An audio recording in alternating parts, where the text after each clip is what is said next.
Well, hello lovely humans, and welcome back to my channel. My name is Jamie Wolfer, I'm a wedding planner, and in this week's video, we are making this absolutely stunning and totally easy modern bohemian welcome sign. Can we even with this moment right now? And it is with deepest pride and greatest pleasure that I share with you that the love of my life, Cricut, has sponsored this week's video. They keep asking for me to come back, and I'm like, are you sure? Like, I don't think you understand how much I love your products. I might scare people a little bit. But here's why I get so passionate about Cricut. Because I know all of these couples getting married want to create a beautiful event for themselves, for their wedding party, and for their guests. And sometimes that feels like it's like out of reach or not very cost effective. And that's why I absolutely love partnering with Cricut for videos like this to show you guys just how affordable and how gorgeous your DIYs can be with the right bit of machinery. So without further ado, let's just jump right on into it. Well, we're trying something a little bit different with this video. Why don't you guys come along and shop with us for all supplies for this DIY so you can see kind of the reason why we're making some of these decisions and which materials we're picking and why we're picking them. So that way, when it comes to your turn, if you want to do a DIY like this, you can choose either the same items that we've picked or something different for your event instead. Let's go shopping. A little more enthusiasm, please. Oh, yeah. I already knew for the sandwich board that I wanted to get 2 of the 2x4 panels, but I wanted it to be cabinet grade finish or really, really smoothly sanded, so it cut down on a lot of the work. So any of the purple ones are finished curb? Yeah. Okay, so that means that they've been sanded down enough to be really smooth to the touch. Okay, so that one, that's what you're looking for, because then it has a really smooth surface, unlike the other plywoods that are rough to the touch still. This one's smooth. And you can get away without sanding it. He's always gonna think that we need to do extra on these projects. He's always gonna think that. Okay, so we're looking at, obviously, you know, the pricing on these is gonna be a lot higher. Like, the thicker it goes, the sturdier it's gonna be. I think we'd probably use this thickness if we're gonna go for this one. But since we're doing a sandwich board, we'd need 2, so that would be 33 bucks, $34 for just the wood alone. And then we saw these, which is reversible chalkboard / marker board. And so if you wanted to reuse this in your home afterwards, you totally could, a lot more easily than you could piece of plywood over there. So these are nifty, but we're seeing quite a few dings on them. So that's just like the difference between the 2 of them. You can't see as well on camera, but there's some scuff marks on here that will not come off. Oh, that'll come off, but this won't. So obviously, as you're selecting your materials, the wood would be easier to use because it's not gonna come as dinged up, or if it does, you won't be able to notice it as much. But it's going to be 1.5 times the expense. So Elias brought up another really good point. The tempered hardboard is $6.50. and it has a smooth side on it. So if you wanted to go the cheapest route possible, I would get that and paint it. But this has been the vision inside my head the whole time. So we're gonna go with the finished grade hardwood plywood. What depth? Quarter inch? Quarter inch. Yeah, because ½ inch is like $11 more. And I think that with the proper chain to like support the bottom of it and the right hinges done, it should be stable in the wind, because that's obviously another concern as well. So these are a cool option if you want to do a whiteboard or a chalkboard. It just means that you need to be hunting around and find ones that are unblemished. Or you could do the tempered hardboard, or you go with plywood, like we are. We're grabbing chain to brace the inside of it, and this is literally the smallest chain option that they have. It feels a little, feels a little over the top. But it's not that expensive, and it gets the job done. Will you Vanna White your hand behind that? Yeah. So here's another great option if you're going for a pop of black. I actually really like this chain, but that would be the only black that we have on the whole thing. So we're just gonna opt for the silver instead. But that one currently is only 55 cents a foot. Nice. Boom. Whose kid is that? Yeah. All right, so for all the supplies that we needed, we ended up getting 2 boards. We got through bolts because this wood is way too thin to just screw into. For the hinges, we got the chain, we got the little screw eye hooks, and Mr. Cleverman over here, there was a little bit of damage on one of the boards, but it's gonna be on the inside, so it doesn't matter. But he still asked if we could get a little bit of a discount, and he got 50% off. So you saved us what? $8.50. $8.50. Yeah, do it. So you have marked out your cut? 3 feet.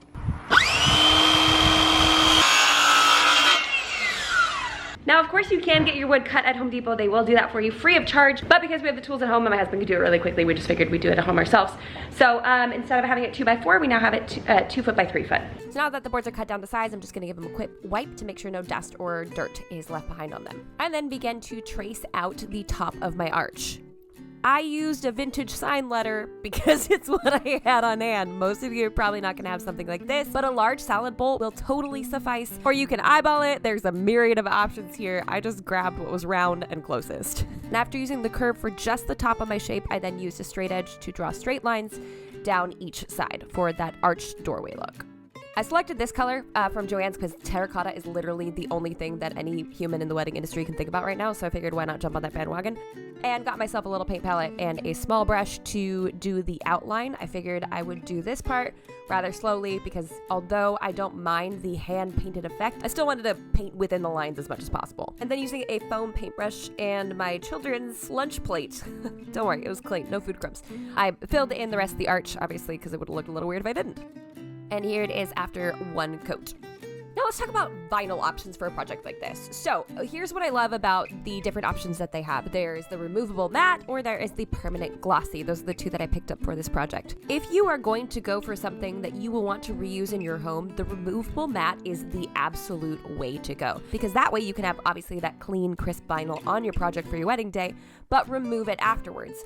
As opposed to the permanent one, which I would recommend if you're doing a quote or some sort of Bible verse that you will want to turn into artwork when you are done. So I absolutely love that Cricut has multiple options when it comes to vinyl like this to create something either temporary or permanent. And then of course a roll of transfer tape because otherwise this would be a little bit difficult without it. For this project I am using my Cricut Maker, but you could also use your Explorer Air as well. This one just happened to be sitting in front and they both get the job done. Because I knew that the words that I was cutting out were so large that I'd need 2 cutting mats, I just happened to use my regular grip and my light grip, and both of them worked perfectly. Okay, we're gonna focus on this for a second because I absolutely love that they have this option. Right before you click cut, so right before you go to create it, you have the option of moving your words, your grouped words around to maximize the amount of words or letters that you can get in one space of vinyl. So that way you don't have a ton of wasted space. This is one of honestly the most intuitive parts of Cricut Design Space because I absolutely love the ability to waste as little vinyl as possible. Call me a miser if you want, okay? But why not make use of all of that empty space? And now for our standard Cricut ASMR.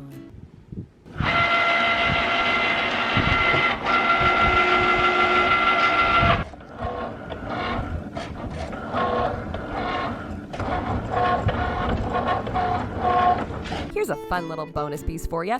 Whatever Cricut can cut, your eyeballs can easily read. If it's too scripty or too complicated, you run the risk of accidentally damaging the lettering while you are weeding. So instead, opt for a font that is easy to read and it should be easy to weed too.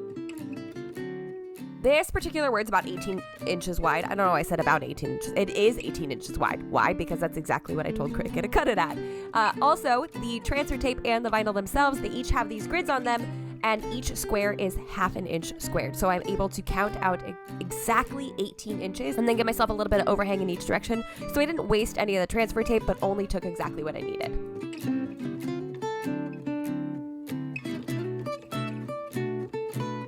Then I stole my husband's laser level to make sure it was nice and level, and absolutely fell in love with the results.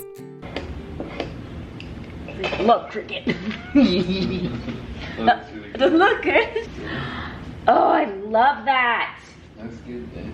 In a project like this, I find eyeballing to be difficult when I'm doing it by myself. So I usually phone a friend, aka my husband, to let me know how the spacing looks from a step back, just because I know that sometimes when you're too close to a project, it can be hard to see if it's in the right position or not. I then removed the vinyl cutting from my cutting mat and applied it straight onto the board.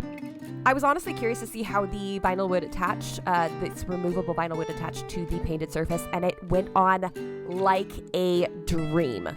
And then it was just a matter of spacing and adding in the rest of the text, letting my inner nerd show, and avoiding the pup who desperately wanted to help with the project but lacks opposable thumbs. Ollie! Stop sniffing my hair. No, that's my hair. Oh, I can't see. Here it is the next day. I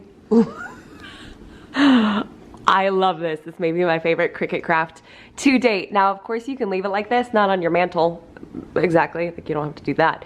But I want to take this to the next level because I think it'll just add some dimension, both literally and artistically. Design-wise. Like I said, you could have stopped the project at that point and just had a gorgeous plywood sign that you could place up on a table that you could use on an easel, but I really wanted to make this sandwich board technique and I already bought 2 pieces of wood, so we're just gonna keep going. Here are some of the pieces of hardware that we ended up getting. Because this wood is so thin, we cannot use screws.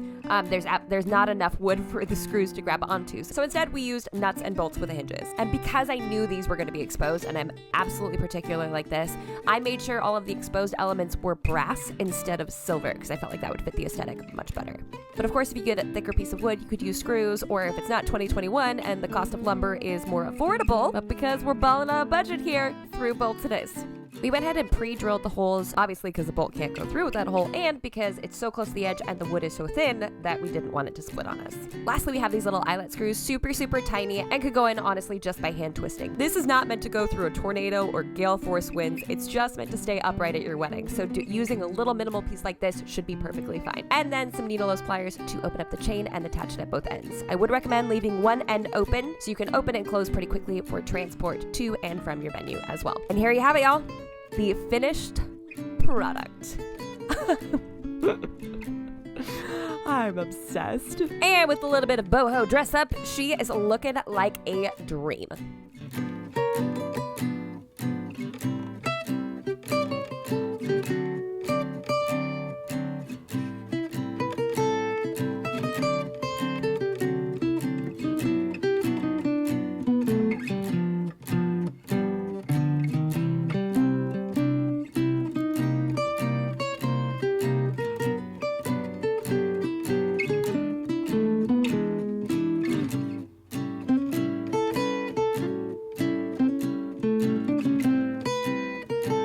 So that's all we have for this week's video, guys. Thank you so much for stopping by. Cricut, thank you again so very much for not being scared by my undying love for you and your products, just till the day I die.